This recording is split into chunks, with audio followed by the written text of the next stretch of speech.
These blades are on fire. What up, everybody? Welcome back to another blade review. Well, we're not getting one, we're not getting two, we're getting three blades to run down with you today, taking a look at what Kershaw and Zero Tolerance have brought to the table in 2025, including, yes, the beloved Iridium, now in the launch series.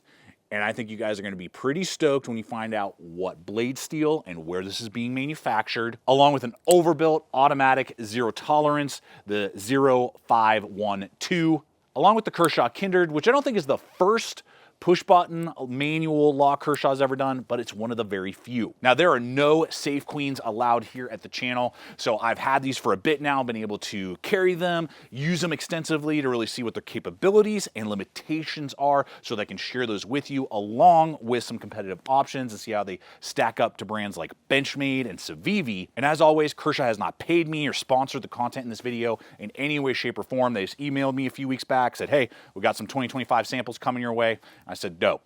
So throughout the video, there will be links in the description box below over to the affiliate networks I partner with, where you can start exploring these new 2025 models, including Blade HQ, GP Knives, DLT Trading, Smoky Mountain Knife Works, and more. Now, we do have an epic sponsor today, Veer Watches, and I've gotten my hands on a few of their tactical field watches, and they are superb, but we'll get to that a little bit later. If you're new to the channel, welcome. I'm Aaron, this is Gideonstactical. Let's dive in. Now let's spring right into this Zero Tolerance, which harkens back to the good old days of overbuilt, hard-hitting, brutal folders that ZT was once known for, kind of strayed away from maybe in the last 5 years, but they're starting to come back to their roots, and I am so happy to see that, because we are looking at a 3.45-inch blade length, great piercing tip on that buoy kind of clip point design.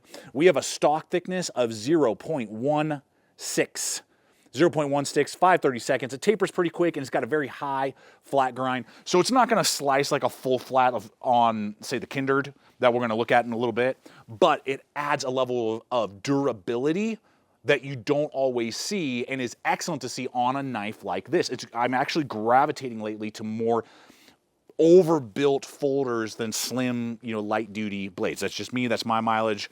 Leave a comment below. We got this really dark bronzed Cerakote on there, and we are sporting, oh yeah, get ready for it, cru-wear steel, Rockweld 63 to 64.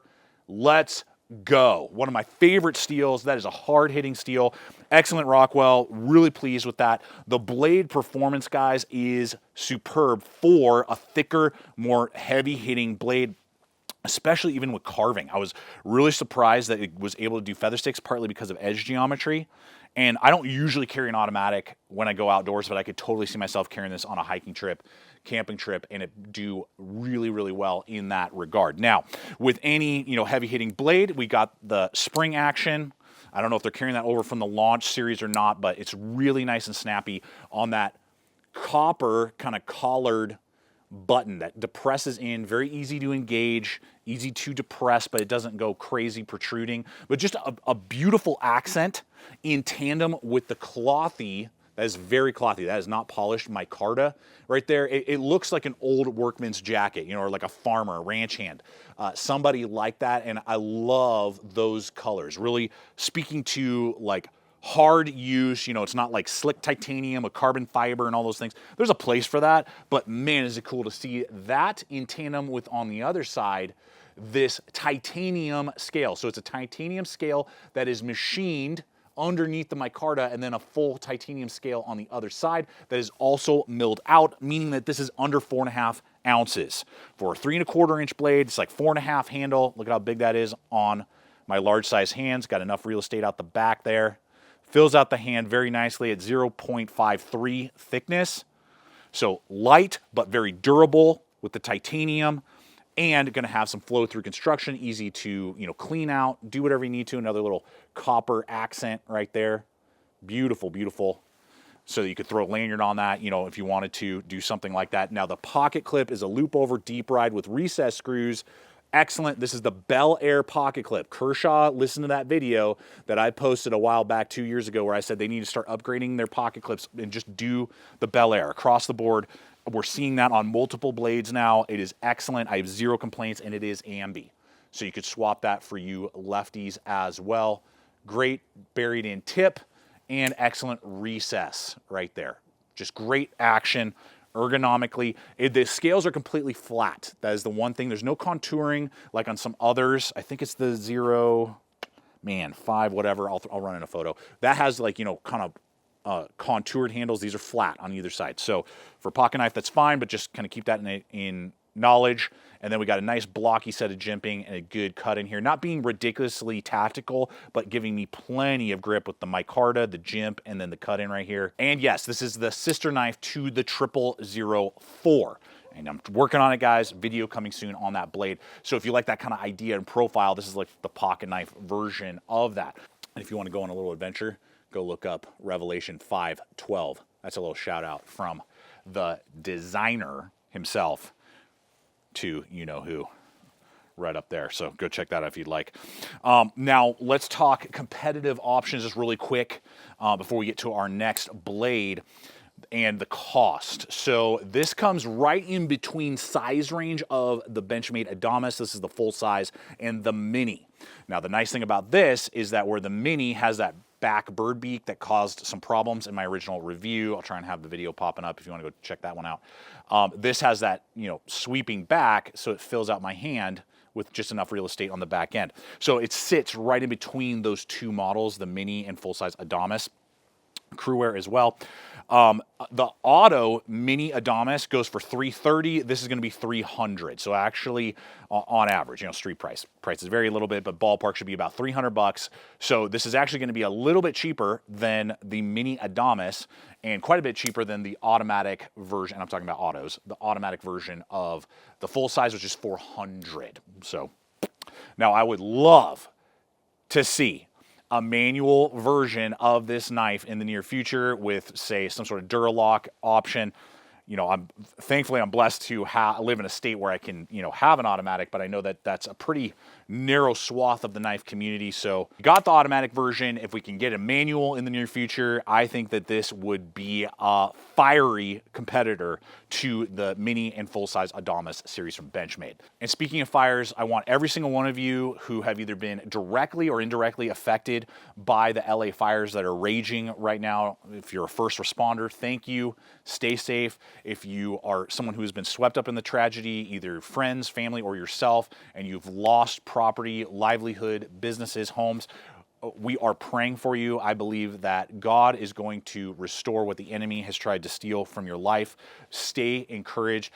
This is just really near and dear to me. I'm a California boy. I was born in San Diego, moved to Denver in the 90s. I've had family in the Rancho Cucamonga area right outside of LA up until about a decade ago. So that whole area is near and dear to my heart. And we just love every one of you. We're praying for you. I encourage you as the Gideonstactical crew to be praying for those people affected, but also to do what you can financially to support them, to give to charities that you know are going to directly help and support those people who have been affected by those LA fires. Now, you guys know it's a YouTube video, so I'm going to invite you to like, subscribe, hit the bell icon so you can be notified every week when I put up new videos just like this, week in, week out. I'm doing 2 to 3 videos minimum every week, giving breakdowns to gear and equipment so you can make wise choices on whether or not it's the right tool to put into rotation or not. And that brings me back to their watches. I really wanted to step up my field watch game recently. I had my eye on this company for a while now, and then was able to partner with them and got my hand on not only the C5 tactical field watch, but the S3 field watch. Now, their S series brings a lot to the table with not only choices in a retro 36mm face size, but also a larger 40mm face size with Japanese quartz movement, a lockdown crown for guaranteed waterproof capability, down to 100 meters, along with sapphire crystal, making it a lot more scratch resistant than cheap alternatives, while being compatible with various quick change wristbands, giving extra versatility, along with a 2-year warranty, and all of this for under 200 bucks. And then if you want to kick it up a notch, you can get the C series, which is going to include many of the features on the S series, but it's going to have solar power, meaning that battery changes are almost non-existent. And along with that Japanese solar movement, these are going to be assembled here in the United States, giving it a very unique designation that few watches can have. And that, along with a few other upgrades, make this an excellent option when you want to kick it up a notch. And that's just scratching the surface. There are many other designs. They have automatics that are also available, and so much more. So I'm going to have a link popping up here, as well as in the description box below, over to the Wear website, where you can start exploring all the different capabilities and features and designs that are out there, so that you can stay on time when you go out on all of your adventures. All right, now to our Kindred, our friend, our little buddy. Yeah, with this particular offering. And as I stated earlier, I don't think it's the first button manual they've ever done, but it's one of the very, very few. So it's just cool to see Kershaw kind of exploring new avenues. And this knife shows that they are absolutely listening to us in the community, because they've done some really cool things. First and foremost would be this pocket clip. I'm really impressed. It's a brand new pocket clip. Never seen it on any designs before, to my knowledge. Maybe they put it on some other ones, but they've done a great job. Very high. Deep ride loop over, reminds me of an old SOG. Good tension. The flare is not obnoxious. They've rounded the shoulder really well, so it's not going to be, snagging on things as easily. You can access the screw, unscrew it, and swap it. There's a little plate in there, right or left, tip up. Excellent. Perfect. Great new design in that pocket clip. Very pleased. And then we got that blacked out handle on 6061 aluminum, and with a flow-through construction. That means it's going to be less than 3 ounces, like 2.6 ounces, very light. Now I wear large size gloves and have a 3 1/4 inch knuckle span from knuckle to knuckle. You can see there, bam, just enough real estate to grab onto right there. We have a little cut in and then another shoulder right here. You're kind of far away from the blade because of how small it is, and it never affected anything. We are a little bit further, but they've done really well. No sharp transitions. Everything's chamfered. And again, that flow through is really nice to see. Right there with a couple studs, you could throw a lanyard hole, or it has a lanyard hole, but you can do different things like that. And so it feels very comfortable, kind of warm to the touch, even though it is aluminum. It is slick. You get a little bit of jimp right there just to kind of bite onto and grab. I never felt like I was out of control with the blade. And then that in tandem with just some nice little accents. It is running on KVT ball bearings, so the deployment is ultra smooth, very, very fast. Get a little bit of rebound, so you kind of got to get your finger off, but easy to engage. And the pivot area is really cool. This is actually like a hollow tubed pivot with the button right there, and then you get 2 little accents over there. That's where the button lock goes in, and then there's the pivot on the other side. Just little accents, that just make it kind of pop and stand out from the crowd a little bit. And that's good because of the 3-inch blade right there, full flat grind on D2 steel, Rockwell 5960. Great Rockwell for that steel choice. It's a 0.11, I think, so under 1/8 of an inch thick. It is slicey. It is very, very, very, very slicey, and is going to do any type of just general EDC, compact cutting, the Amazon box, that next knife you order, whatever. It's going to be able to cut through that stuff, food prep, all of that without any issue. It is, I believe, a tumble finish. That's what it kind of looks like to me. Does it have a 90? I think it has a 90-degree spine. Not that I would be taking this camping or anything, but just a little data for you there. Now, obviously, this is the budget-friendly version of what we're looking at.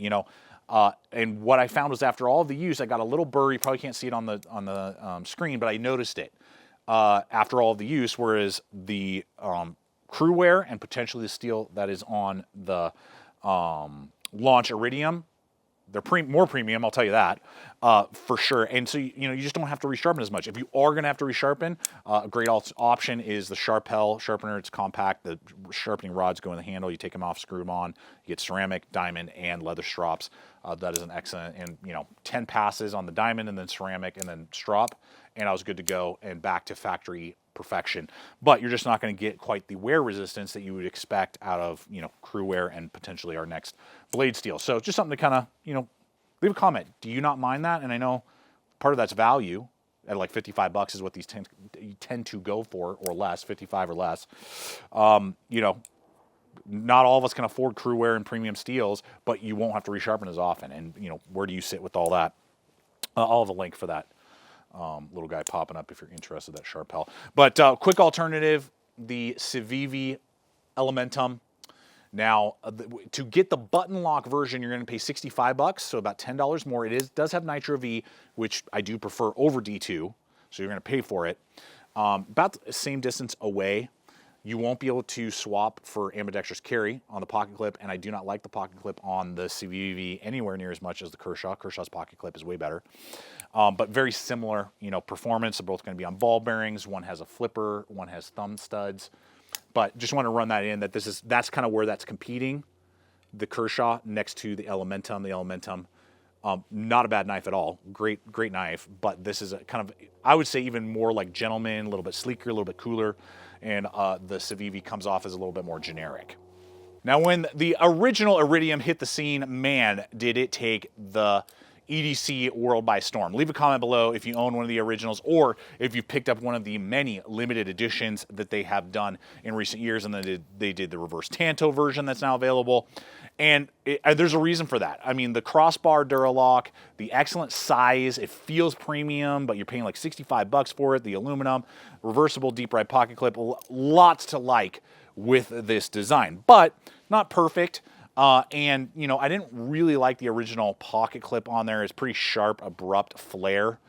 And, it's D2 steel, which is not bad, but it's made in China, and that's how you get to that value point. Well, the launch Iridium is sporting an American flag. Yep, this is made in the USA with, you guessed it, Magna Cut steel HRC of 62 to 64. Let's go. Let's go, Kershaw. Benchmade, take note. That is beautiful to see on a manufactured blade.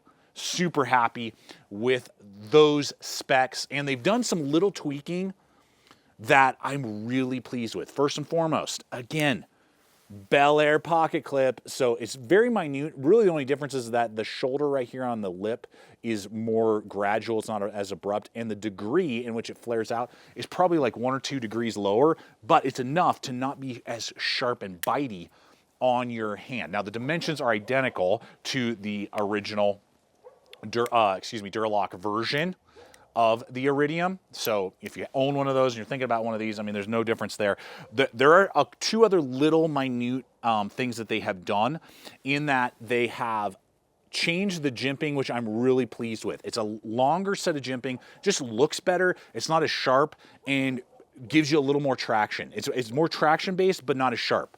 And they really did a good job with that. So it's a minute detail, but it really accentuates the usability and just the refinement of the American-made version. And then the final piece of the puzzle is there's way more milling on the handle scales than on the original, where there are these little shoulders that transition over and over and over again, which gives it a cool kind of look in the light and actually is slightly more ergonomic because it contours and the shoulders seem to be chamfered even a little bit more, adding to the feel of ergonomics. So this is a very warm to the touch, still gives you lots of good traction with that cut in and the jimp for excellent performance, great performing, high performing blade, gonna get done everything that you would want with that 3.45 cutting edge.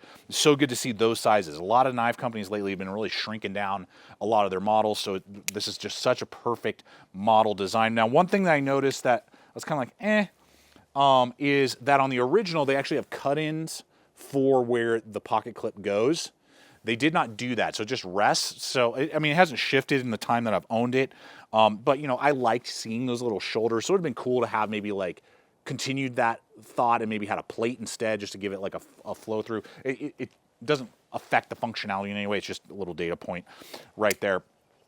But one of the best parts, not only is the launch action one of the longest running ones I have in my collection, and I've never had to replace one of their springs or send it in for warranty or anything like that.